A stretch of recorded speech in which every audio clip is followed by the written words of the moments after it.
అందరికీ నమస్కారం. బాగున్నారా? నేను చైతన్య. వెల్కమ్ టు అందమైన కుటుంబం.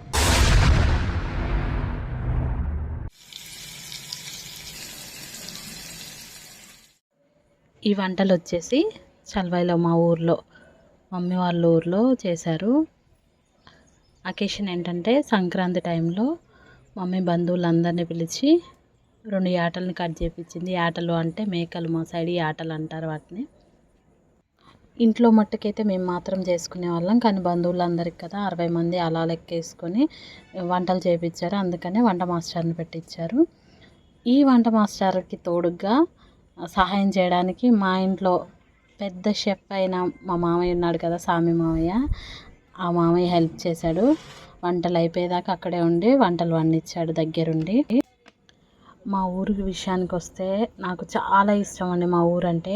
కాకపోతే ఇప్పుడు మాత్రం అంతగా నచ్చట్లేదు. ఎందుకంటే మా చిన్నప్పుడు అందరం కలిసిమెలిసి ఉండేవాళ్ళం, గల్లీ వాళ్ళందరం. ఇప్పుడు ఏ ఇంట్లో వాళ్ళు ఆ ఇంట్లో అన్నట్టు అందరు ఇండివిజువల్గా హౌజులు కట్టుకొని ఉన్నారు. మా చిన్నతనం అంతా ఆ గల్లీలో గడిచిపోయింది. అది నేను వెళ్ళినప్పుడల్లా అన్ని జ్ఞాపకం చేసుకుంటూ మా పిల్లలకి, మా ఆయనకి చెప్తూ ఉంటాను. మా ఫ్రెండ్స్తో ఎలా ఆడుకునే వాళ్ళం. పెద్ద వాకిలి మాది. అక్కడ 4 డబ్బాల ఆట, తొక్కుడు బిళ్ళ ఇంట్లోనే ఆడుకునే వాళ్ళం.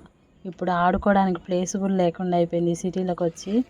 అక్కడ ఉన్నప్పుడు ఊరు విలువ తెలియలేదు. ఎప్పుడు ఈ ఊర్లోనే ఉంటామా అన్నట్టు అనిపించేది.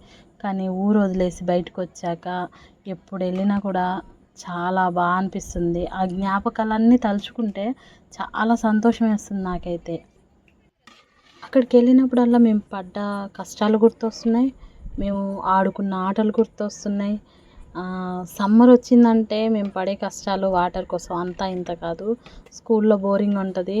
అక్కడ ఒక 10 మంది ఉంటారు. అది లైన్లో నిలబడి అలా వాటర్ కొడుతూ గోడ అవతల మా ఇల్లు, బడికి గోడ అవతల. ఆ గోడ మించలో ఒకరు కొడుతుంటే ఒకరు తీసుకొచ్చి ఒకరికి ఎదురు అందిస్తే ఇంకొకరు తీసుకొచ్చి గాబులో పోయడం. ముగ్గురం పని చేసేవాళ్ళం. ఇప్పుడు అలా కాదు కదా, ఎక్కడ తిప్పితే అక్కడ ట్యాప్లు ఉన్నాయి. కానీ ఆ రోజుల్లో ఆ పని చేసినా కూడా మాకు అంత కష్టం అనిపించలేదు. ఆడుతూ పాడుతూనే చేసాం. ఇప్పుడు ఆ ట్యాప్లు తిప్పుకోవడానికి కూడా కొంతమందికి చాలా కష్టమైపోతుంది కదా. మా సైడు ఫేమస్ అయిన జాతర అంటే మేడారం జాతర, సమ్మక్క సారక్క జాతర అంటారు. ఆ జాతర అప్పుడు మేము హోటల్ పెట్టేవాళ్ళం, టీ టీ షాప్ పెట్టేవాళ్ళం. ఆ టైంలో కొబ్బరికాయలు అమ్మేది మమ్మీ. ఆ టైంలో మేము అక్కడ కూర్చొని అందరినీ చూస్తూ ఉండేవాళ్ళం. అక్కడ రాజస్థానీ వాళ్ళు, ప్రతి ఒక్క రాష్ట్రం నుంచి వచ్చేవాళ్ళు. ఆ ఎడ్ల బండ్లు చూస్తుంటే ఒక్కొక్కటి ఒక్కొక్క విధంగా ఉండేది. టైర్లతోటి అసలు అలంకరణ కూడా సూపర్గా చేసుకొని వచ్చేవాళ్ళు. కార్లు ఆ రోజుల్లో చాలా తక్కువ, ఇప్పుడైతే కార్లు ఎక్కువ అయిపోయాయి. కానీ ఆ కార్లు వస్తుంటే కూడా ఆ కారు నాదన్నయ్య, ఈ కారు నీదన్నయ్య, నీకు ఇష్టమైన కలర్ కదా ఇప్పుడు వచ్చేది, అది నీదన్నయ్య అని అలా చెప్పుకునే వాళ్ళం మా అన్నయ్య నేను కూర్చొని. చాలా సరదాగా ఉండేది అసలుకి. అసలుకి నేను ఎప్పుడు కానీ అలా గుర్తు చేసుకొని మా పిల్లలకి చెప్తూ ఉంటాను. నాకు బ్లూ కలర్ అంటే ఇష్టం అన్నయ్య, నీకు రెడ్ కలర్ అంటే ఇష్టం కదా, నీది కార్ అది, నా కార్ ఇది, అక్క నీకు ఏ కారు కావాలరా అని అలా అడుక్కునే వాళ్ళం అన్నట్టు. అదేదో మా కార్ అయినట్టు సంతోషపడే వాళ్ళం. ఎడ్ల బండ్లను చూసి కూడా అలానే. ట్రాక్టర్లు అయితే చాలా డెకరేషన్ చేసుకొని వచ్చేవాళ్ళు. వాళ్ళు ఎక్కడెక్కడి నుంచో వస్తూ మధ్య మధ్యలో ఆక్కుంటూ భోజనాలు వండుకొని, మా అక్కడ బస్ స్టాండ్ ఉండేది పెద్దగా, అక్కడ శుభ్రం చేసుకొని వంట చేసుకొని తినేసి మళ్ళీ బయలుదేరేవాళ్ళు. అలా ఉండేది. అసలుకి మేడారం జాతర వస్తే చాలా, అసలు మాకైతే పెద్ద పండుగ అనుకోవచ్చు అదైతే. ఆ జాతర అప్పుడు ప్రత్యేక బస్సులు వేస్తారు. ఆ బస్సులలో జనాలు కూడా చూడాలి. పిల్లల్ని మెడల మీద ఎక్కించుకొని ఉంటారు. అసలుకి చాలా దారుణంగా ఉంటారు జనాలు. ఎన్ని బస్సులు వేసినా కూడా సరిపోవు అసలుకి. ఎక్కువ మంది బండ్లు కట్టుకొని వెళ్ళడానికే ఇష్టపడతారు. మా ఊర్లో అయితే చాలామంది బండ్లు కట్టుకొని వెళ్ళేవాళ్ళు. మాకైతే తెలియదు బండ్లు కట్టుకొని వెళ్ళడం. జాతర అంతా అయిపోయిన తర్వాత మేము వెళ్ళేవాళ్ళం, అంతేగాని ఆ జాతరలో మాత్రం వెళ్ళేవాళ్ళం కాదు అసలుకి. ఇంకా మా ఊర్లో ఫేమస్ ఏంటంటే, ఇప్పుడు ఈ మధ్యలో రీసెంట్గా టూరిస్ట్ ప్లేస్ అయిన లక్నవరం. లక్నవరం అంటే చాలా ఇప్పుడు టూరిస్ట్ ప్లేస్ అయింది, కానీ అప్పుడు దాన్ని చూసిన వాళ్ళు ఎవరు లేరండి. మేము వంటలకి వెళ్ళడానికి మాత్రం అక్కడికి వెళ్ళేవాళ్ళం. ఇప్పుడు అంటే బ్రిడ్జి కట్టారు కాబట్టి ఎక్కువ మంది వస్తున్నారు, కానీ అప్పుడు బ్రిడ్జి కట్టలేదు. మా చిన్నప్పుడు బ్రిడ్జి లేదు కాబట్టి మేము వంటలకి వెళ్ళడానికి అక్కడ ఓపెన్ ప్లేస్ బాగుంటుంది, వాటర్ ఫెసిలిటీ బాగుంటుంది, ఆడుకోవడానికి బాగుంటుంది పిల్లలకి అన్నట్టు అక్కడ దాకా వెళ్ళేవాళ్ళం వంటలకి వెళ్ళడానికి లక్నవరానికి. కీడు వంటలు అంటే ఊరు అవతలకి వెళ్తారు, అది మార్నింగ్ బ్రష్ చేయనప్పుడే వెళ్తారు. కీడు వంటలకు కాదు, మేము మంచి వంటలు అంటారు అవి. ఆ వంటలకు వెళ్ళే వాళ్ళం అప్పుడు. కొంతమంది అయితే కులంతో కలిసి వెళ్తారు, మేము మాత్రం గల్లీ వాళ్ళతో అందరితో కలిసి వెళ్ళేవాళ్ళం, వాళ్ళతో ఎంజాయ్ చేసేవాళ్ళం. అసలుకి అది గుర్తొస్తే మాత్రం మర్చిపోలేము. ఆ టైంలో మా మమ్మీ కూడా కబడ్డీ, తమ్ముళ్ళు వాళ్ళందరూ పెద్ద పెద్దోళ్ళు కూడా మాతో కలిసి కబడ్డీ ఆడేవాళ్ళు, 4 డబ్బాల ఆట ఆడేవాళ్ళు, చాలా ఆటలు ఆడుకునేవాళ్ళం అసలుకి. ఇప్పుడైతే అసలుకి ఔటింగ్ వెళ్ళడమే లేదు ఎవరు, చాలా తక్కువ. ఇప్పుడైతే పిక్నిక్ అని వెళ్తున్నాం మనం. ఒక ఫ్యామిలీ మాత్రం వెళ్తే అక్కడ ఎంజాయ్మెంట్ ఏమి ఉండదు కదా. మన ఫ్యామిలీ వరకు వెళ్ళి వండుకొని తిని ఎంజాయ్ చేసి వస్తున్నాము. అది ఇంట్లో చేసినా ఒకటే, బయట చేసినా ఒకటే. కాకపోతే అలా నలుగురితో వెళ్ళినప్పుడు మాత్రం చాలా సంతోషం వేస్తుంది. నాకైతే ఆ రోజులు గుర్తొస్తే చాలా అంటే చాలా సంతోషం వేస్తుంది. ఆ రోజులు ఇప్పుడు మా పిల్లలకి లేనందుకు అది కూడా బాధగా అనిపిస్తుంది నాకు. మా పిల్లలు, మా మామయ్య పిల్లలు వీళ్ళెవరు అది తెలీదు, ఆ వంటలు వెళ్ళడం అది అంటే ఏంటిది అక్క అని అడుగుతారు మా మామయ్య పిల్లలు కూడా. వాళ్ళకు కూడా చెప్తాం మేము. లైఫ్లో మనం సంతోషంగా ఉన్నట్టు మన పిల్లలు ఉండలేకపోతున్నారే అని బాధ అనిపిస్తుంది. మా పిల్లలు ఇప్పుడు కిందికి వెళ్ళి ఆడుకొని కూడా ఆడుకోరు, ఎవరి ఫ్రెండ్స్ కూడా కింద ఎవరు లేరు. మేమైతే అసలుకి వచ్చిందంటే స్కూల్కి వెళ్ళి వచ్చిందంటే 5:30 నుంచి స్టార్ట్ చేస్తే 7 దాకా బయట ఆడుకుంటూనే ఉండేవాళ్ళం, ఏదో ఒక ఆట ఆడుకుంటూనే ఉండేవాళ్ళం. ఇప్పుడైతే పిల్లలకి వచ్చారా, హోంవర్క్ చేసుకున్నారా, ట్యూషన్కి వెళ్ళారా, మళ్ళీ చదువుకున్నారా, వచ్చారా, తిన్నారా, పడుకున్నారా అన్నట్టుంది. నాకు కూడా చాలా బాధ అనిపిస్తుంది, మా రోజులకి ఇప్పటి రోజులకి చాలా తేడా ఉంది అని. అలాగే మా స్కూల్ అంటే నాకు చాలా ఇష్టం. మా స్కూల్ వెనకాలే మా ఇల్లు అని చెప్పాను కదా. రీసెంట్గా సంక్రాంతికి వెళ్ళినప్పుడు కూడా మా పిల్లలతో వెళ్ళి అక్కడ ఆడుకున్నాను, చాలాసేపు ఆడుకొని వచ్చాము. మా ఫ్రెండ్స్ కొంతమంది వాళ్ళ పిల్లల్ని ఇప్పుడు ఆ స్కూల్కే పంపుతుంటే నేను అంటాను, మీరు చాలా అదృష్టవంతులు, మీరు ఆ స్కూల్లోనే చదివారు, మీ పిల్లలు కూడా అదే స్కూల్లో చదివిస్తున్నారు, మీరు చాలా అదృష్టవంతులు అంటాను. నేను అలా అంటే మా ఫ్రెండ్స్ ఏమంటారు, అదృష్టం అమ్మ, మేము ఒకే ఊర్లో ఉన్నాము అంటారు.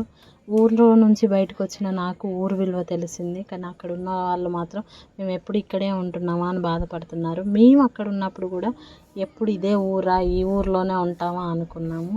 అలాంటిది ఊరు వదిలేసి వచ్చాక ఆ ఊరు విలువ బాగా తెలుస్తుంది, అక్కడ మనుషుల విలువ కూడా అంతే.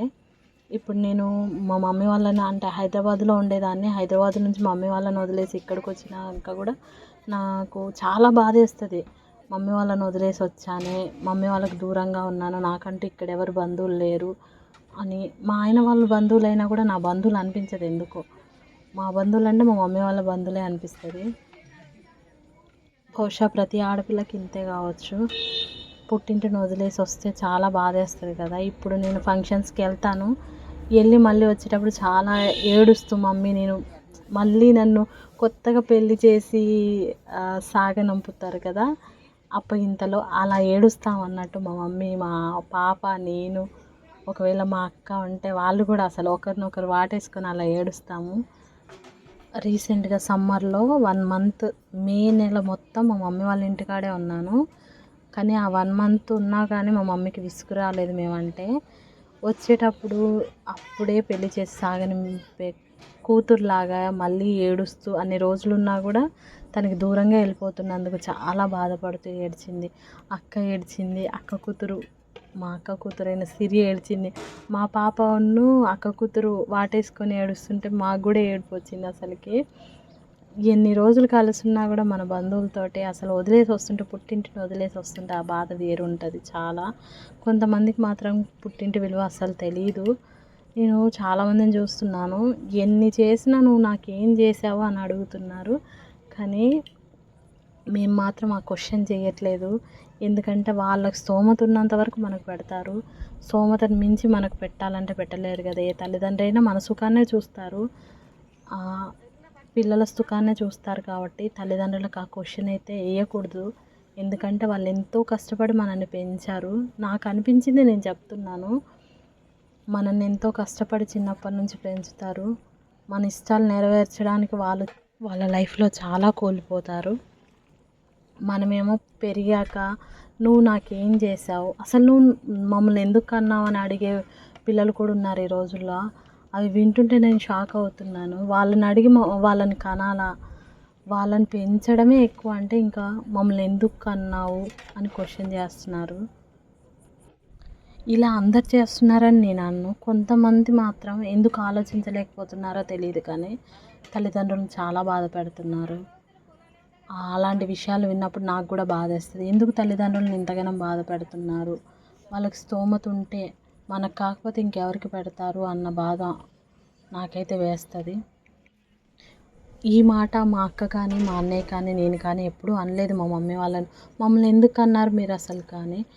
కాకపోతే కొన్ని బాధలు వచ్చినప్పుడు మేము చిన్నప్పుడు కష్టపడ్డాం, ఇప్పుడు కష్టపడాల్సి వస్తుందని బాధపడ్డామేమో కానీ మమ్మల్ని ఎందుకు అన్నారు, మమ్మల్ని ఇలా ఎందుకు చేశారని మాత్రం మా మమ్మీ వాళ్ళని క్వశ్చన్ చేయలేదు. ఎందుకంటే మా మమ్మీ డాడీ మమ్మల్ని చాలా కష్టపడే పెంచారు. అందుకని అదంతా తెలిసినాక మేము అలా మాట్లాడితే మూర్ఖులం అవుతాము. అందుకని మేము అలా మాట్లాడట్లేదు ఎప్పుడు కానీ. అలానే అందరూ బాధపడుతున్నారు అనుకుని నేను అన్ను. కొంతమంది ఉన్నారు చాలా తల్లి తండ్రి అంటే చాలా జాగ్రత్తగా చూసుకుంటారు. అలాంటి వాళ్ళందరికీ కూడా హ్యాట్స్ ఆఫ్ అండి. చాలా బాగా చూసుకుంటారు. అలాంటి వాళ్ళని కూడా చూస్తున్నాను. తల్లిదండ్రులను కూడా చాలా బాగా చూసుకునే వాళ్ళు కూడా ఉన్నారు. తల్లిదండ్రుల విలువ కానీ బంధువుల విలువ కానీ అది ఉన్నవారికి తెలియదు, అది లేని వాళ్ళకి తెలుస్తుంది. మా ఆయనకైతే తల్లి విలువ బాగా తెలుసు. మా మమ్మీని ఎప్పుడు కానీ బాధ పెట్టొద్దని చెప్తాడు నాకు. మీ మమ్మీ ఏదన్నా అన్నా కూడా నువ్వు మాట్లాడకమ్మా, తనని బాధ పెట్టకమ్మా, అత్తయ్యని బాధ పెట్టకు అంటాడు.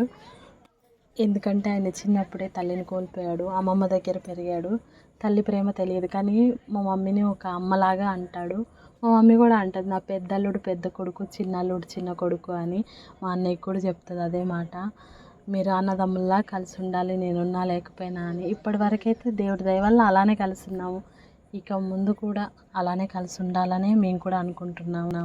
ఇంకా ఈ ఫంక్షన్కి వచ్చిన వాళ్ళైతే మా మేనత్తలు అంటే డాడీ వాళ్ళ ముగ్గురు, ఇద్దరు అక్కలు ఒక చెల్లి, మా మమ్మీ వాళ్ళ ఇద్దరు తమ్ముళ్ళ ఫ్యామిలీలు అంటే పెద్ద మామయ్య చిన్న మామయ్య, అక్క వాళ్ళ ఫ్యామిలీ, మా ఫ్యామిలీ, మమ్మీ వాళ్ళు, అలాగే కుల పెద్ద మనుషులు, కులంలో కొంతమందిని పిలిచారు. గల్లీ వాళ్ళందరినీ పిలిచింది మమ్మీ. అందరూ వచ్చారు. అందరం కలిసి తిని అందరం సంతోషంగా ఎంజాయ్ చేసాము. ఈ వీడియో ద్వారా నా అనుభవాలు మీతో పంచుకుంటున్నాను. నా అనుభవాలు మీకు నచ్చాయా, అలాగే నా వీడియో మీకు నచ్చిందా? నచ్చితే ఖచ్చితంగా లైక్ చేయండి, షేర్ చేయండి, సబ్స్క్రైబ్ చేయండి. Thank you.